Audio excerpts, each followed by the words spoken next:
Oui, ma fille me donne souvent des conseils et j'essaie de les écouter. Je suis toujours en accord avec mes petits-enfants et mes enfants. On ne va jamais rien imposer.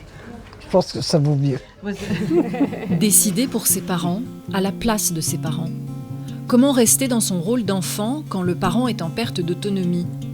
Et si tout se jouait à l'entrée en EHPAD? Les relations étaient difficiles au début avec notre mère parce qu'elle n'a absolument pas accepté le fait qu'on lui impose de rentrer dans une structure comme l'EHPAD.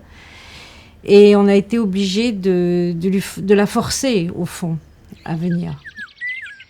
C'est très difficile de prendre des décisions pour ses parents à leur place. Mais quand on est sur une orientation clinique avec un hôpital qui nous adresse une proposition d'hébergement, les enfants sont toujours démunis, se sentent toujours démunis. C'était pas facile. Elle nous en a voulu, on n'était pas des gentils enfants, on était plutôt des méchants enfants.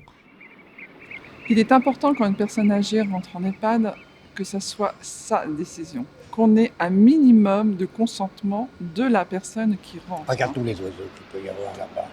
Venir ici est un choix que nous avons fait il y a déjà longtemps.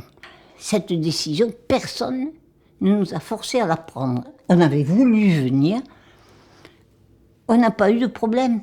Bien, bonne promenade, monsieur Masson. Le rapport et la communication qui existe entre les enfants et les parents au moment de l'entrée peut être à la fois positive et négative. C'est-à-dire que positive parce que les enfants vont reprendre leur place d'enfant et plus la place de garde-malade, d'infirmière, de veilleur de nuit qu'ils avaient quand la personne était encore à domicile. Mais inversement, ils projettent sur leurs parents toutes leurs envies, le fait qu'ils soient en bonne santé, qu'ils soient propres, et tout ce que eux-mêmes n'arrivaient pas à faire à domicile, ils nous demandent de pouvoir y arriver ici. Quand la personne âgée rentre dans l'EHPAD, la famille a envie de choisir l'ensemble de la décoration de la chambre, l'ensemble de ce qu'on... comme pour eux. Et là, dans ce cas-là, j'interviens. C'est le choix de la résidente ou du résident, c'est à lui de personnaliser son appartement. J'ai fait comme si j'étais chez moi, ce que j'ai pu mettre dans la pièce, voilà, c'est là.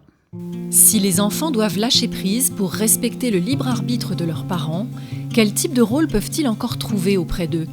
Le rôle des enfants, c'est de faire le lien entre la vie à domicile et l'établissement, entre le passé, je trouve, et le présent, puisqu'ils connaissent l'histoire de la personne et ils vont nous éclairer sur le comportement et sur les demandes de la personne aujourd'hui. Ce sont des partenaires qui sont essentiels dans notre travail. Vous voudriez faire quoi comme activité? De la marche, forcément. La marche. Pour aider la parole du résident, on a besoin de la famille, on a besoin des enfants. C'est essentiel. Nous, professionnels, on accompagne les familles, les résidents, pour faire le lien. On a heureusement trouvé une structure absolument fantastique, ça faut avouer, qui a su nous aider pour lui parler, pour avoir un autre comportement. Les relations sont devenues beaucoup plus positives, beaucoup plus... on parle du passé, du présent, il y a véritablement des échanges et nos relations sont vraiment améliorées. Il n'y a plus du tout de colère. Quand les parents rentrent en maison de retraite, toute la dynamique familiale va être bousculée. Mais l'institution, c'est un terrain neutre qui permet l'expression de toutes ces relations passionnantes.